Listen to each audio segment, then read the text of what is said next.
everyone. Welcome to our event tonight, a very special Q&A about the amazing documentary film, The Gate: Dawn of the Baha'i Faith.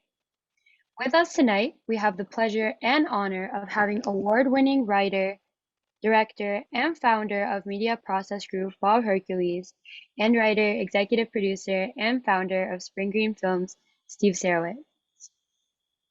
My name is Yara, and I'm a Humanity Rising ambassador, the founder, producer, and host of the podcast and interview program, The Spirit of Success, and the founder and director of the Youth of the World Orchestra program, and will be your host for tonight's program.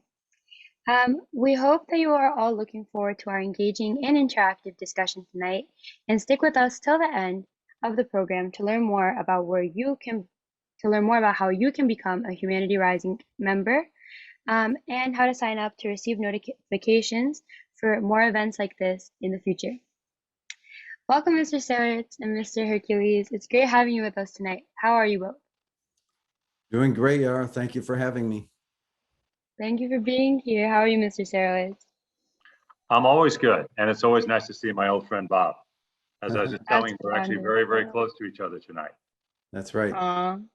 That's wonderful. So before we talk more about the specifics of the film, we'd love to know a little bit about how the two of you met. Okay. Well, I think it was around 2015, maybe, Steve. Well, I can tell you, Bob, because I remember this very clearly. Okay. So I became a Baha'i on February 10th. Sorry, I'm trying to get a little bit better lighting. I became a Baha'i on February 10th, 2015. And I called my friend, or emailed my friend 3 days later and said, I'm a Baha'i now. He was a Baha'i his whole life, and he'd known me as being Jewish. And I told him I'm a Baha'i, and I just wanted to retire and just teach the Baha'i faith. He said, well, you could do that and reach hundreds of people, but if you made a movie, you could reach millions of people. And less than an hour later, I get an email from a man by the name of Peter Samuelson, who was producer of many films, 25 films, the biggest one being Revenge of the Nerds. I ended up doing some philanthropy with Peter, which I'm still doing today to help foster children. And we ended up, I said, Peter, what about this film? And he said, yeah, you should do that.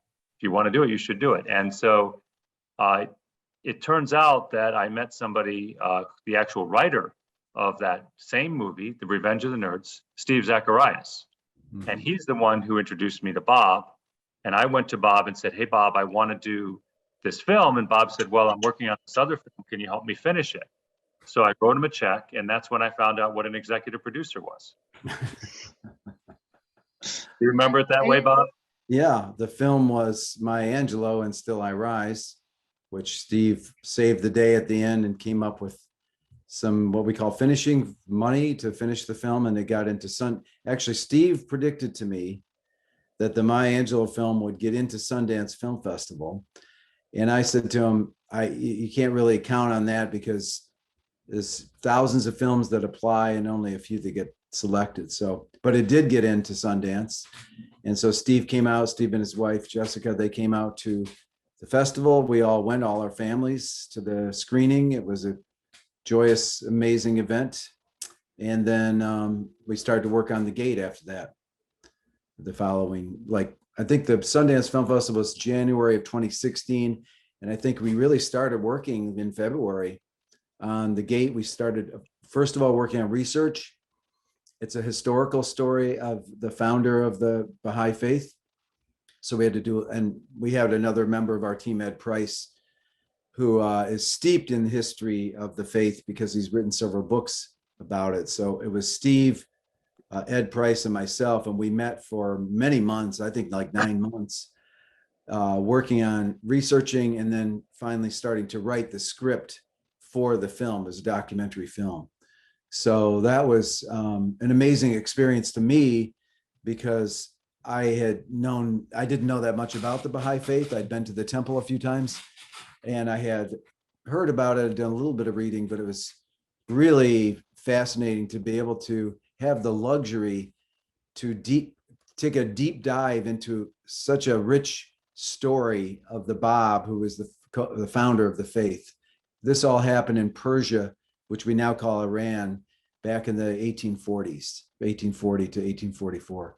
So, the whole film has been just an incredible experience for me personally, to learn so much and to work with Steve and work with Ed and the other wonderful people that were on our team, Caleb McCormick and my partner, Keith Walker. And so we filmed a lot of the interviews in the United States. We did some in the UK and London. Then I spent 6 weeks in Spain, southern Spain, shooting. We were shooting reenactment scenes for the fifth. Those of you who've seen the film, you know that there's a lot of reenactments of various events that led up to the founding of the faith, and the tragic death of the Bab. So that's my story. I'm sure Steve has his own take on it. Well, my favorite part was when we were in Alcazar. Remember when we were filming in Alcazar? Yeah. Then they had all the tour groups coming through. Yes. So the tour groups would come through, and Bob was busy shooting the film, and I was busy teaching everyone about the Baha'i faith. And I would actually take the tour group and say, "Would you like to see? We're filming a movie. We're filming a movie. You want to know about it?" And I would start telling them. Then I'd ask to borrow the microphone of the tour guide. So I was actually leading each and every tour and telling them all about the Baha'i faith. It was great. It was one of my favorite days of teaching the faith ever. And I think Bob had to stop himself from laughing as you were filming. Well, I was kind of saw on the side of my, we're filming the film, and then corner of my eye, I saw Steve, and I was like, it looks like he's got the microphone of the tour guide. Is he now doing the tour? Like, how did that happen?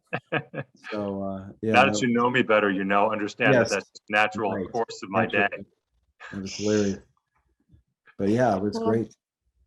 Well, thank you for sharing such special stories with us. And those are it ranges from funny stories to very touching stories. And it was really wonderful to get a little bit of background before we talk more in depth about the film. So you actually both hit on our next question, which is, what is the film about? So a lot of our participants prior to the event, hopefully had a chance to watch the film. But for those who didn't, would you be able to give us a summary of what occurs in the documentary?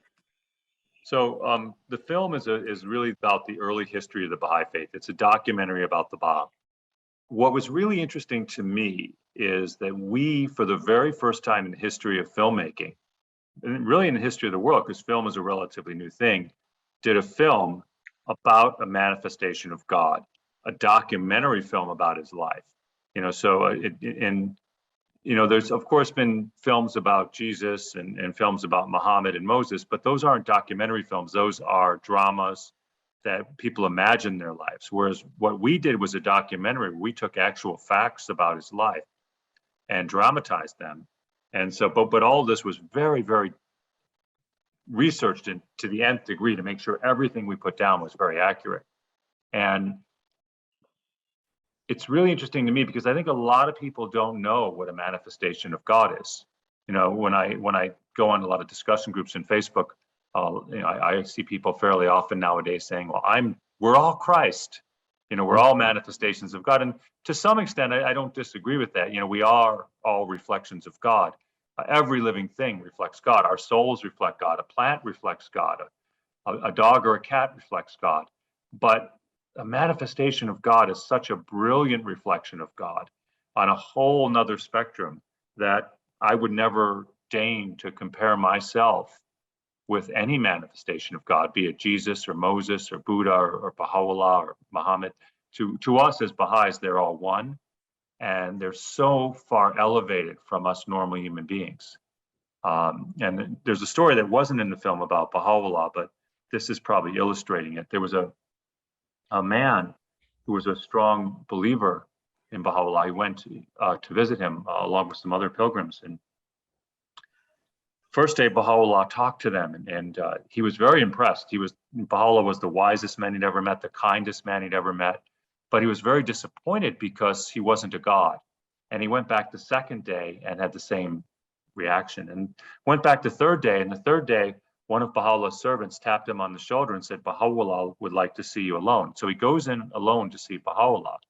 And all he sees is this incredible blinding light And after that, he's basically struck dumb, and he's just repeating the name Baha'u'llah over and over again. He sees him everywhere. They had to remove him from the meeting for a couple of days. And when he finally came to, Baha'u'llah had him come talk to him again. And he said, this is why I show as a man, because you can't handle what I am. He essentially transfigured in his presence. Now, Jesus was known for transfiguration as well. It's actually not, the Bab transfigured in our film. And then what Baha'u'llah also said, which I thought was very fascinating, he said that we teach a parrot to talk in front of a mirror because you want the parrot to think it's a parrot talking, not a human talking. And that's the analogy that Baha'u'llah himself used. And I thought that was very telling. And so when I looked at the life of the Bab, what I saw was someone who was distinct precisely because he wasn't human, physically, of course, human, but so transcendent in his spirit that it would be an insult to call him human. He was without all the human weaknesses, without ego, without greed, corruption, all the things that you see, selfishness. Everything he did for God and humanity every time, all of his actions and all of his words. And so to me, it's unspeakably beautiful to see that, and to have studied that for 3 years, to me was a great gift, the greatest gift in my life. I just will add one more thing. I think when we were filming, what you're seeing behind Steve, some of you know, is the Shrine of the Bab. And the film closes with this amazing shot. We had a narrator, and she's up on the balcony, kind of where Steve is actually. And we filmed the very ending of the film right there where Steve has his shot behind him. And that was, I've told Steve this before, that was the most moving moment of my filmmaking career, to be able to be up there. Everything magically came together in this spectacular moment. And I'll never, ever forget that moment. And so every time I see Steve, he often has that backdrop, and I brought back to that time when we filmed there. We were very lucky to be able to film on those grounds. I don't think any other film crew had ever been able to do that. So it was that's in Haifa, Israel. That is amazing, and thank you for the summary of the film. I just wanted to include for those who are on the Zoom call with us today that may have not heard of the Baha'i faith before, this is the first time you're hearing about it, or the Bab. Just, I guess, for a little bit of context, like Mr. Sarowitz said, the Bab is the predecessor to the messenger of the Baha'i faith, who basically came and foretold the coming of the Baha'i faith. And while the Baha'i faith is something that I could never explain in just a few words, I guess to kind of just give a little bit of context, it's a faith that has come after Islam, and it is the most recent of the world religions. And some of the main beliefs of the faith are progressive revelation, unity, love, equality of men and women, individual investigation, those types of ideas. So if you'd like to learn more, there's a lot of resources out there. I would definitely suggest checking out Baha'i.org for the most accurate information, and would advise that if you do want to search more about it, please stay away from Wikipedia. The Iranian government spends $350 million a year spreading lies about the Baha'i faith. And Bob, I think I told you this in the past, but they took our film, and they actually took our film and took the main scenes out of our film, and they put their own experts in the place of our experts. Yeah. Put their own film out. You did tell me that. It's amazing. So, I took it as a huge compliment. I thought, wow, a foreign government actually thought enough of our film, enough to take it and try to, we obviously made a big impression on the positive side for them to want to spread lies. But we were very, very careful that everything we did was thoroughly researched and accurate. And we had some of the greatest scholars, Nader Saidi, who else? Who was the gentleman who died shortly after we filmed it? Yeah. Mujam Momin. Yep. Some great people. Yeah, we had some amazing scholars. And so it's interesting because the truth eventually comes out. And what I see happening more and more is it's really hard to tell lies about the faith because the faith is growing and our presence is growing, and it's getting harder. And it's so sad to me. Really, I'm not angry about the lies. I'm sad that someone would want to spend their life attacking a faith, as you know, Bob, which is just about world peace and unity. I mean, the Baha'is just love people. That's Yeah. all. We're really out here to unite the world and to help get rid of all the prejudices, racism and sexism and nationalism and religious prejudice. And why should someone want to attack that? That's my, that's my question. What would cause you to hate that?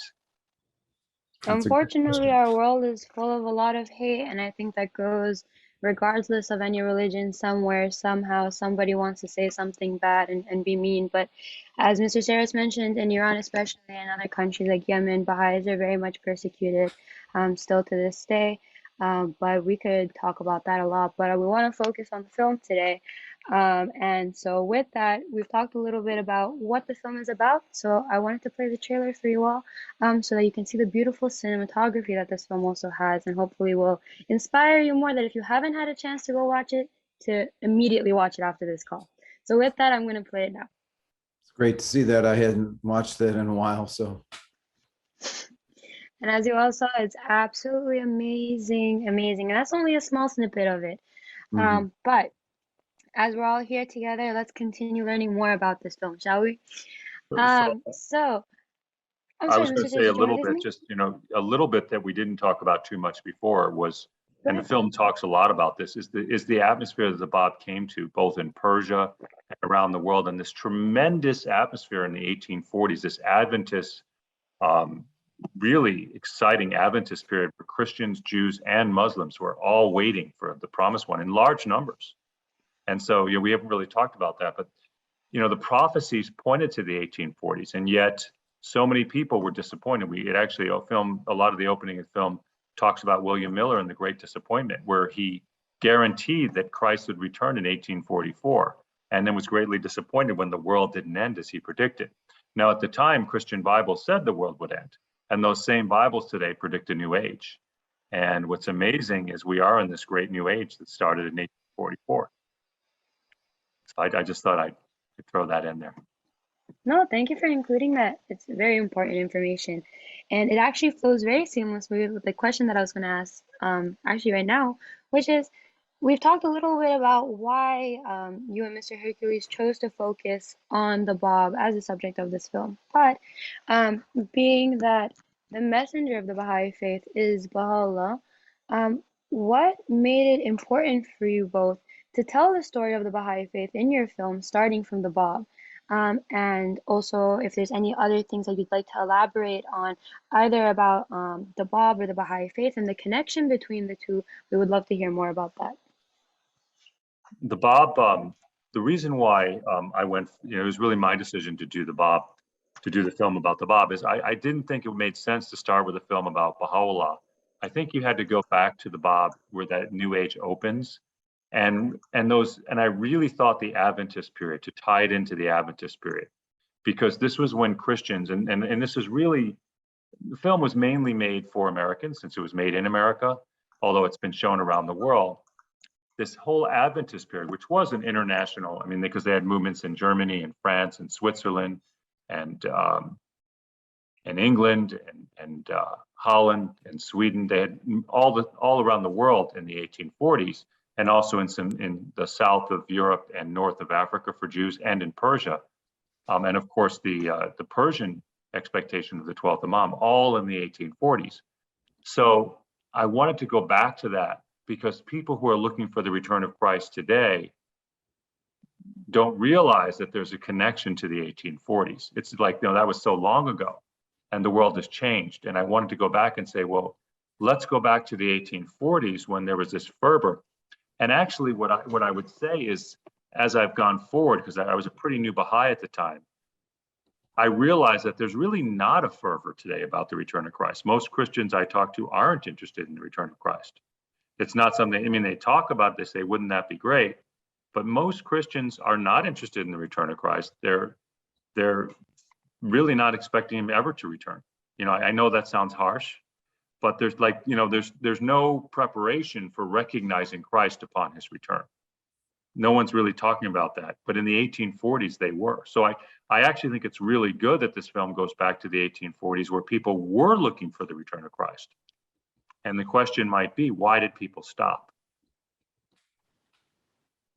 Yeah, and from my perspective, I agree with Steve, but I'll add, I've always, in my films, I've tried to present context for viewers so they understand the events that led up to a story. And so if we had started just with the Baha'u'llah story, we would have missed the roots, the seeds, everything. It was, as Steve was saying, the Adventist movement, all those things that were going on. Also, we're getting into a modern era, more eventually industrial era. There was the beginning of photography and things like that. So it was kind of a interesting period in world history.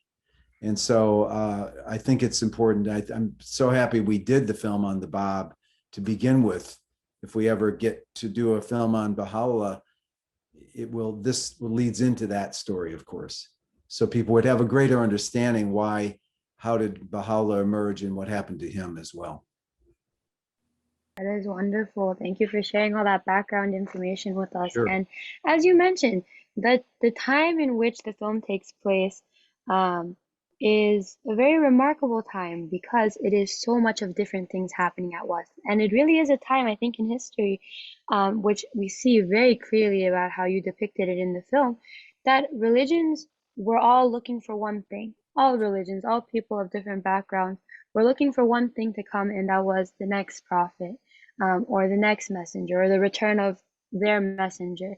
And so that is really amazing to see that progression. And then, as you said, hopefully in the future, if there is a film about Baha'u'llah or about Abdul Baha, who is the son of the messenger of the Baha'i faith, Baha'u'llah, it'll definitely lead very seamlessly into that and give people a context of the history behind the film and of the time period.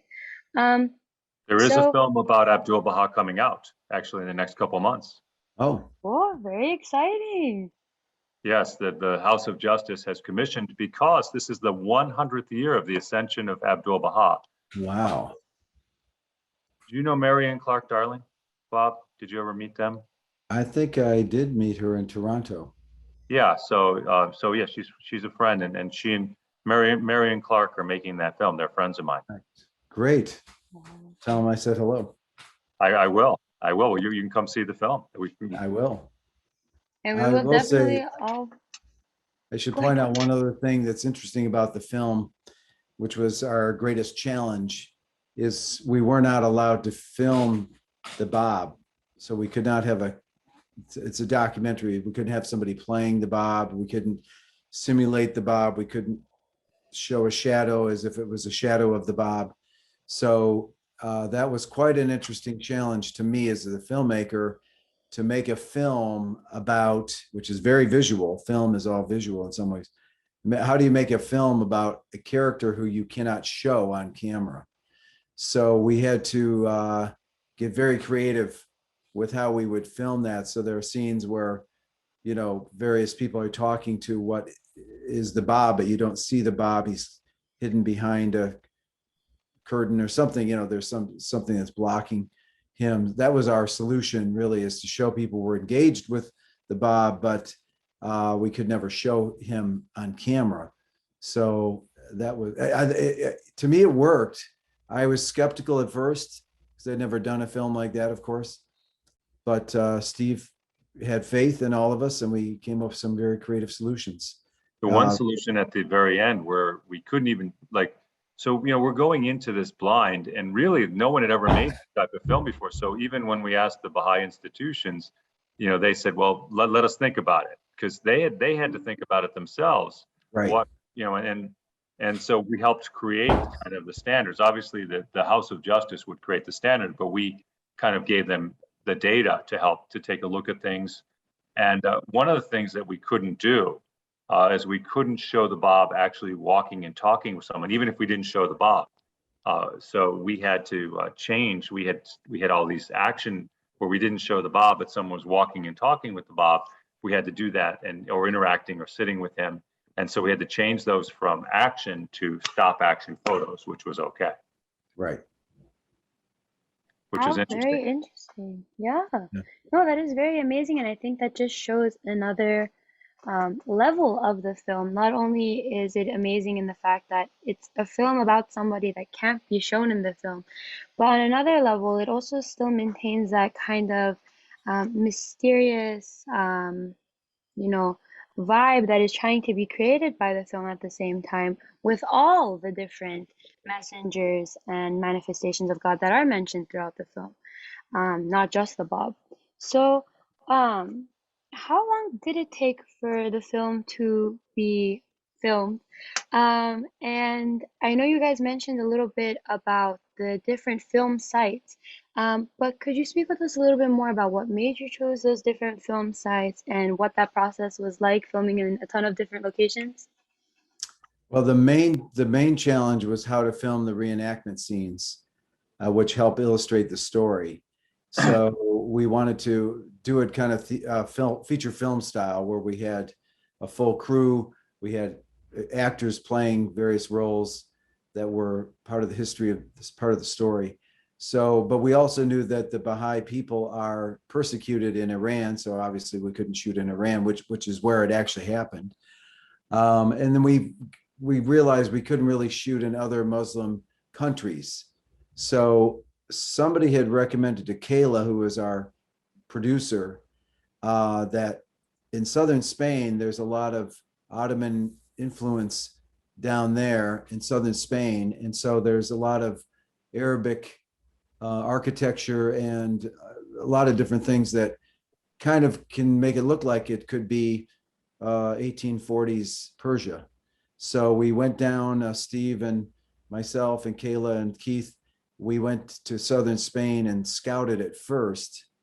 And we realized this would work. This was really going to work for us. So luckily in southern Spain, there's tremendous film crews there, because they do the show Game of Thrones filmed a lot of their shows or segments of their shows down in southern Spain. So they had the crews filming down there were the top of the game, like the A-list crew. And luckily for us, when we decided to film back in May of whatever year it was, 2018, I guess, it was between the Game of Thrones period. So all these crew members luckily were available to us. So we hired everybody, and that was, absolutely amazing to work with that kind of a crew who really were the best people, like the best sound person, the best lighting people, the best Costumes. Remember the costumes were amazing. I'll never forget this one day I was working in our production office. We rented this huge building for weeks before the film was to be shot. And a truck comes up, a huge truck, and it starts emptying out. And I happen to be walking out of my office into the warehouse area, and somebody came and got me, and they started just unloading, hundreds of costumes, literally. And they were all to spec, beautiful, original. It really hit me then in some ways that I said to myself, this is really happening. This is big time. This is not a small, most of my documentaries are small, crew, 3 or 4 people on a crew, run and gun, quick, down and dirty. And this was, 100 people doing a film. So it was quite a unique challenge. I enjoyed it. It was phenomenal opportunity. But the other locations we shot, as I said, all over the United States, because we interviewed a lot of scholars. And so they were in California or, wherever we had to go, Chicago. And then we did a stint in London with a couple more interviews we did there. And of course, we did some filming at Haifa at the Shrine of the Bab, which you see behind Steve's head. So it was quite an international, shoot that we did. And I'm very thankful for Steve to supporting us all to do this, have this incredible opportunity to do that. Yeah, I think it was really fun working with the Spanish actors, and I think it was for them too. It's an interesting story. Yeah, they were great actors. Really good pretty acclaimed actors. They'd been on a lot of TV shows and theater and stuff, and they were very good to work with, and very fun people to work with. And we brought in Adam.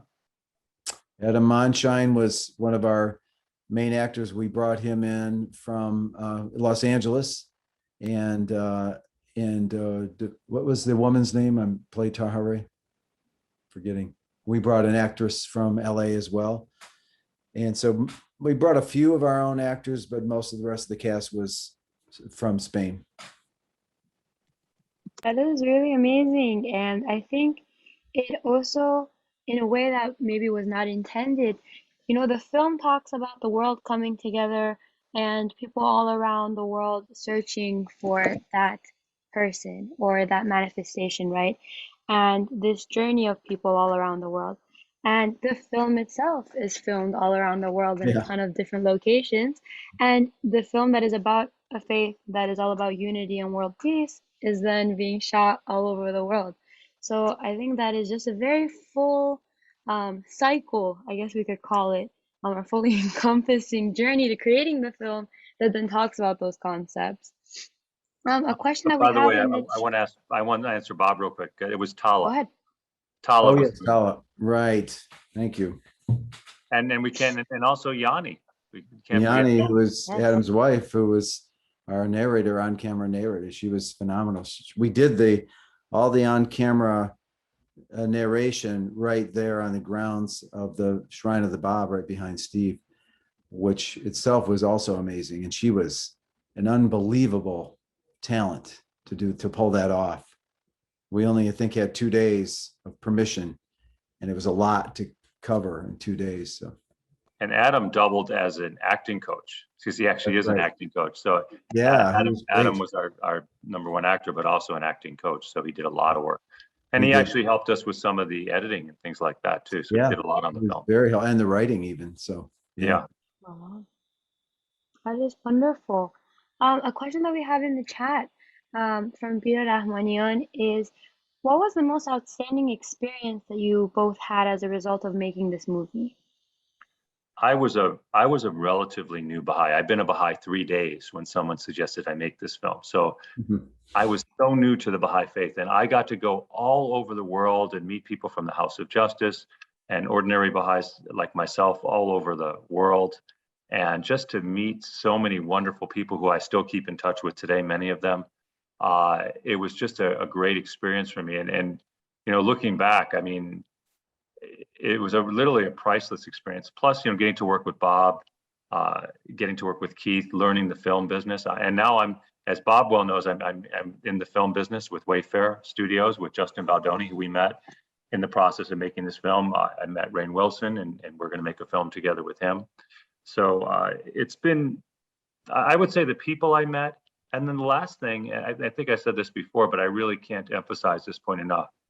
To be in the presence of the Bob was in such a deep and personal way has been the Bob, and Baha'u'llah to some extent has been the greatest pleasure of my life in my 55 years. Just it's not quite, I can't put it into words. So I think words fail me.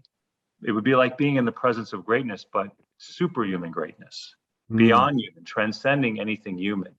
I guess being in the presence of God in a way I never would have ever expected. Beautifully Wow. put. Yeah. And Mr. Hercules, what would you say was your most outstanding experience as a result of having made this film? Well, similar to Steve, the people that we work with were unbelievable collaborators. And I think one of the greatest gifts as a filmmaker, as an artist, is the gift to be able to work with such talented people. And so, you can't make a film by yourself. You certainly can't make a film like this by yourself. So to work with Steve and Ed in the beginning, and then gradually the whole crew was just amazing. I saw my business partner, Keith, who was our what's called director of photography. He just rose to the challenge phenomenally well to navigate this huge, shoot every day with these huge locations. We were in a castle, and we were in a huge fort, and we were at the temple, the Shrine of the Bab. And so to watch him work was a thrill. But I also felt the presence of the Bab at the temple. It was it's just, you can't deny it's a very spiritual place, that there's something that happens when you're there that, like Steve said, I can't put it into words. You know, it was just a very moving experience to be there for a few days. And to One thing I always say about the Shrine of the Bab and the Shrine of Baha'u'llah, but since we spent so much time at the Shrine of the Bab, I have some wonderful stories from making the film. But when you walk into the shrine, when we were in those gardens, it was like we were no longer on Earth. We're in the middle of the city, and the city was gone. That the garden enveloped us in its spirit. And, you know, it's been like that. I've been to Israel 14 times. And every time I walk in that garden, it's the same thing. World outside disappears. My worries disappear. At least they come back when I leave the garden, but they disappear, and we're transported to another world, a better world. And I cry sometimes to sort of, when I look at the world today and I see what's happening in Afghanistan and Yemen. You mentioned a very good friend, Mohammed, who's from Yemen, Spielberg is making the film of his life now called The Fox Hunt, because he had barely escaped from Yemen with his life. But, you know, there's so many tragic points, you know, in America, people dying that don't have to of COVID. People dying all over the world. So many tragic things happening in the world with war and prejudice. You know, we have this disease of racism in this country, which, you know, has come to the forefront so much in the last year, but it's been there for hundreds of years. When you go into that garden, all of that is gone. And I really believe that garden is true reality, and what we live in today is a fake reality. It's a false reality we've created for ourselves. This reality that somehow we're different than each other, that somehow one of us is better and one of us is worse.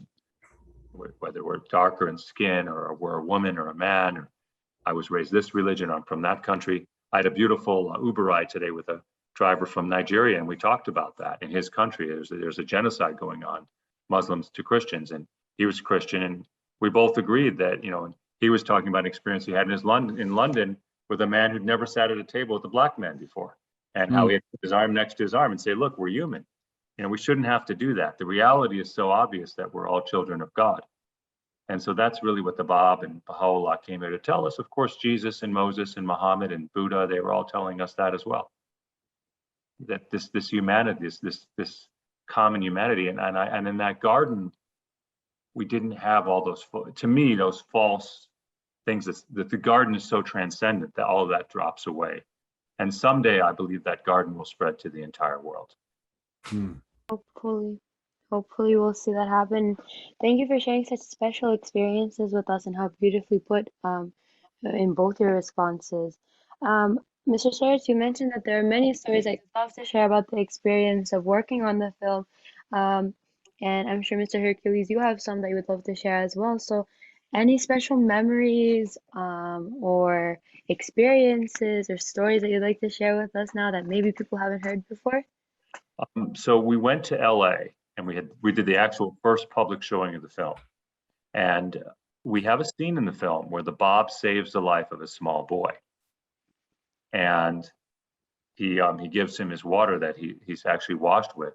The boy's father is supposed to kill the Bab, and he doesn't kill the Bab because he saves his son's life. So this is, you know, we knew this happened. We researched it. A lady comes up to me right when who's a Baha'i, comes up to me right when we showed the film and says, that boy was my great-great-grandfather, or great-great-great-grandfather. Wow. And I think I told you the story, Bob. I know I have. I don't remember that. It's amazing. So she says so the father and the son hated Baha'is because they were persecuted. They had to leave town. And so they hated Babis and then Baha'is. And it wasn't until a couple generations later that a Baha'i was very kind to someone in the family, and they ended up becoming Baha'is. Wow. So, but yeah, so that boy's family, his descendants are now Baha'is, but they weren't right away, which is even more interesting. I think he was assigned as the part of the sheriff's patrol that was going, as you said, he was basically there to murder the Bob eventually. So And then cholera hit the town, cholera hit, right? and the boy had cholera, and he was given up for dead, and the Bob saved his life. Mhm. And so it's very interesting. The Bob saved the boy's life, and now his descendants are Baha'is. Right. I have another kind of fun story. Our driver in Israel, he was wonderful, and we got along very well. I think I surprised the people I was with who were Baha'is when I started singing very raucously in Hebrew with him, because I knew Hebrew from my childhood as a child. But he saw us having this really transcendent experience as Baha'is, and we were so joyful. After a couple of days, he said, "Can I become a Baha'i?" And we had to tell him that you're not allowed to become a Baha'i in Israel. That we have an agreement with the Israeli government. And he looked very disappointed. I said, "Look, really, there's two things going on here." I said, "We as Baha'is are making world peace. That is our job, and we have to fight valiantly. In fact, it says so in our writings, with walking hand in hand, arm in arm, in serried lines to make world peace with everything we have." And Bob knows me, that's what I do every day. But I said, when we're done doing that, you can join us. But until then, we need someone to protect us. And he looked at me, and I watched him process the information for about 30 seconds, and he went back to work. And I think with a new joy in his job as well, knowing that how important his job was. Was that Sammy? Is that who you're talking about? Was it Kiki? Oh, Kiki. Okay. You know what I'm talking about? Yeah. He was Mossad. He worked for the army. We didn't know what he did, but he did something. Oh, okay. Interesting. Those are amazing stories, and especially the first one. I mean, wow. Like, there's no words other than to describe it that way. Mr. Hercules, any experiences or stories that you'd like to share with us? Well, it was just meeting the people we interview was also, tremendous to meet these esteemed scholars, not just Baha'i scholars, although many of them were, but also just religious scholars. And they were so knowledgeable, and I learned so much from interviewing them. I found that I really needed to come into the interview really steeped in the story a lot and the research we had done, because people don't suffer fools easily. So if you don't, I always tell young filmmakers, if you're going out to do an interview with somebody, you must steep yourself in the story and the history and the context and everything, so they get that. There's something, it's subtle. I mean, they can sense if you haven't done your homework, and the interview will suffer. So I tried, and again, I am not Baha'i, and I didn't come from the Baha'i faith. So I had a lot of catching up to do, but thanks to Steve and Ed, I did a tremendous amount of reading and thinking about this. So that was quite a challenge, but I enjoyed it a lot. It was really amazing to do those interviews. One of our last questions before we end for tonight. Unfortunately, the event has to come to an end, but two questions actually, now that somebody's raised their hand. Rima, would you like to ask your question? Sure, thank you. If you could please tell us what process went into the selection of the certain scenes that you picked throughout this history? We spend months and months and months going through it, because there's so much there. We could have made a 4-hour movie. Yeah, easily. I learned the thing. Bob told me, kill your darlings.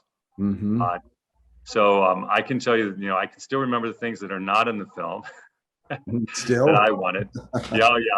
Okay.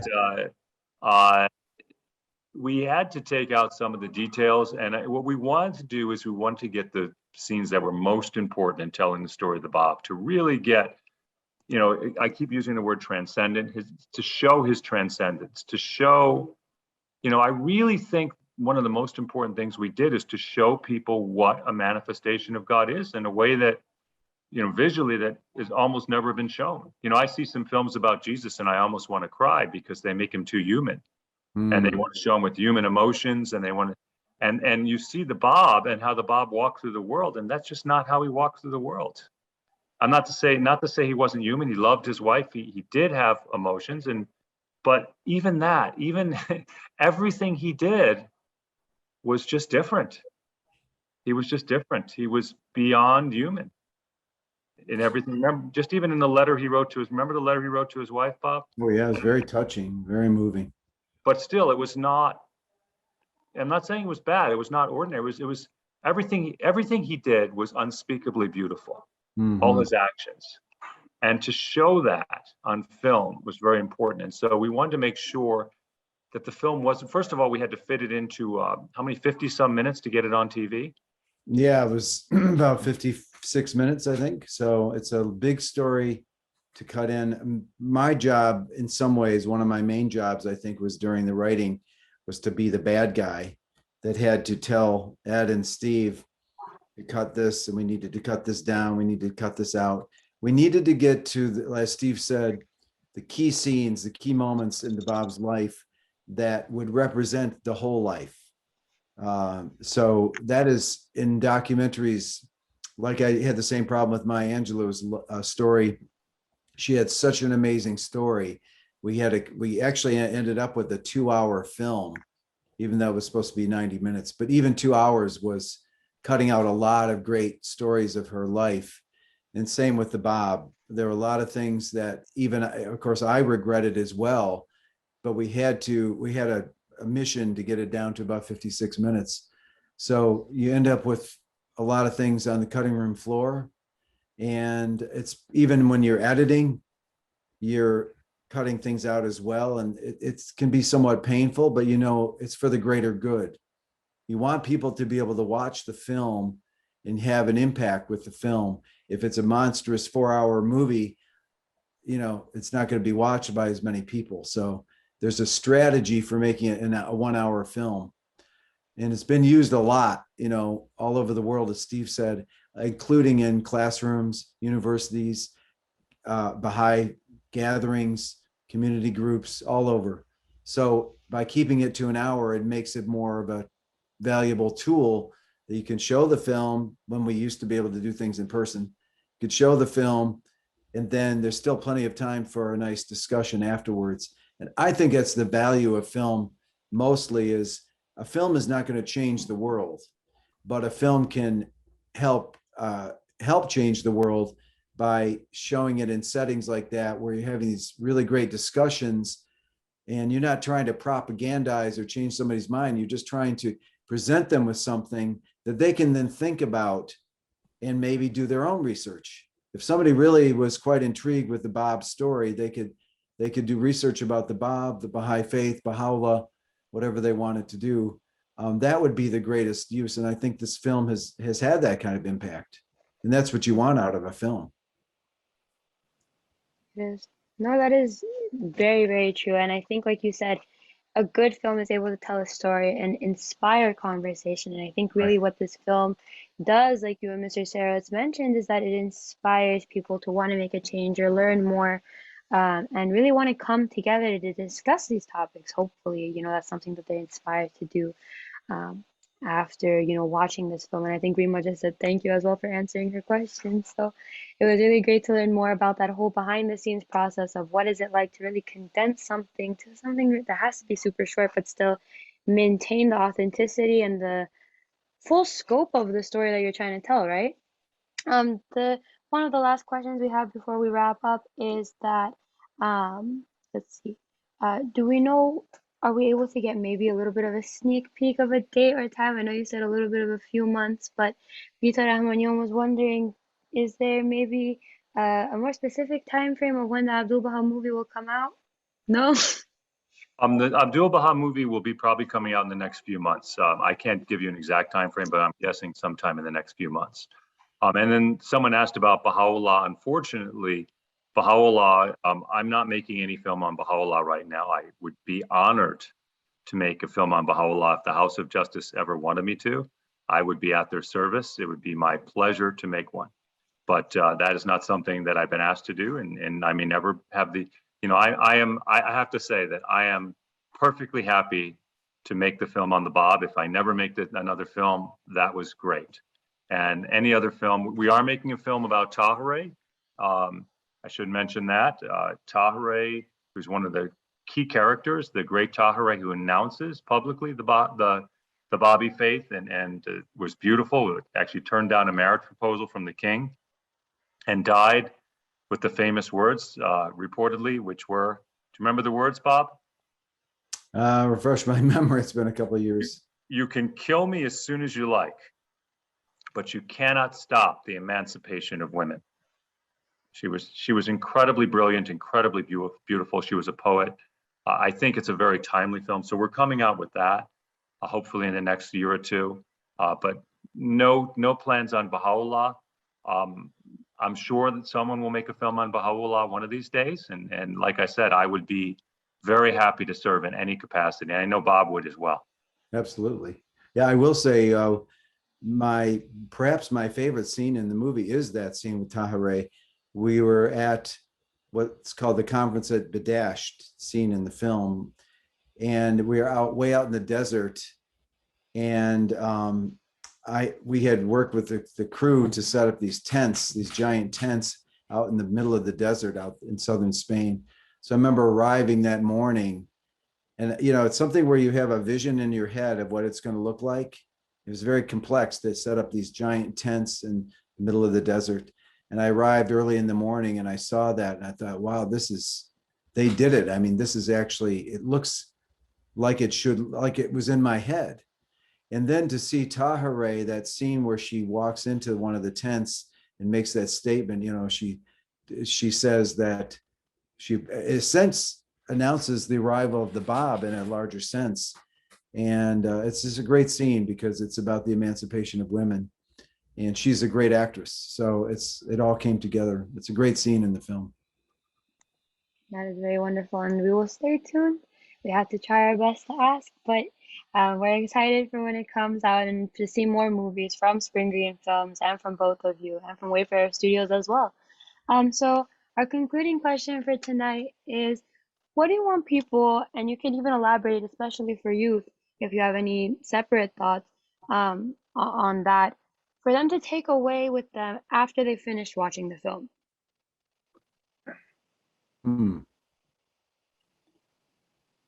I would love it if some people were curious about the Baha'i faith and research it a little bit more. But most importantly, I want people to be inspired by the Bab and his message, and Baha'u'llah's message, which comes in at the end, of the oneness of humanity. That, in this, and this is really when we made the film, I remember we said this, in this age of division and hatred and war and prejudice, we want to spread this message of love and unity as far and wide as we can. We need to spread this message. And if this film, which has been seen by millions of people, can spread this message of hope and love and unity, so much the better. Yeah, I echo that. I can't really say more than Steve because that was beautifully put. But it's the idea of peace, love, respect of all people. That would be the messages that I hope people would bring out, would gather from the film. And that's what we need in this world today. With that, unfortunately, our event is coming to an end. I had a lot of fun, and it was very, very engaging discussion to get to learn more about the behind the scenes of the gate and more information about how it came to be. So thank you both again, Mr. Hercules and Mr. Sarowitz, for your time with us today, and for answering all of our questions as beautifully as you did. I wanted to mention that if you want to watch the full documentary of The Gate, The Dawn of the Baha'i Faith, visit the link in the chat below, which I will put there in a second, or just search the title, The Gate, Dawn of the Baha'i Faith, on YouTube, where Mr. Sarowitz and his team at Spring Green Films have generously put the film for you to watch for free, all of it. So when you have an opportunity like that, why not take advantage of it? So also to learn more about Mr. Hercules' Media Process Group and the work that he does in addition to his work with this film, visit his website at mediapress.com. And to learn more about Mr. Sarowitz and the work that he does besides this film, visit him at springgreenfilms.com and wayfarerstudios.com to learn about the different types of movies that they make. To find out more about the events and programs that we host here at Humanity Rising, and to make sure that you get notified about future events like this, be sure to follow us on Instagram at Humanity Rising, which you can search, or at humanity.rising, on Facebook at Humanity Rising, and on Twitter at humanity_rising. Also, if you'd like to watch this program after it's recorded here today, or any of the other programs that you may have missed prior to this event that you'd like to check out, visit our YouTube channel at Humanity Rising. Be sure to subscribe and support. And also, Mr. Sarowitz hosts a very wonderful podcast called Creating World Peace Through Unity, which is also a featured podcast at Humanity Rising. So be sure to check that out. New episodes coming out at different times with events associated with that, if you'd like to speak more with Mr. Sarowitz and ask your questions. And if you'd like to check out The Spirit of Success, which is my podcast and interview program, which I mentioned at the beginning of the show, who I've had the pleasure of having Mr. Sarowitz on the show, and hopefully I'd love to have Mr. Hercules on there as well. You can check it out on YouTube at The Spirit of Success, or follow us on Instagram at spirit_of.success, or on Facebook at Spirit of Success. And if you'd like to subscribe, it really helps support to continue spreading the message of that program, and I really appreciate it. So with all of that, I just wanted to thank you all again for joining us tonight. We really hope that you enjoyed it. Thank you again, Mr. Sarowitz and Mr. Hercules, for your time and for your wonderful responses. And we hope to see you next time at another Humanity Rising event. So thank you all and have a good night.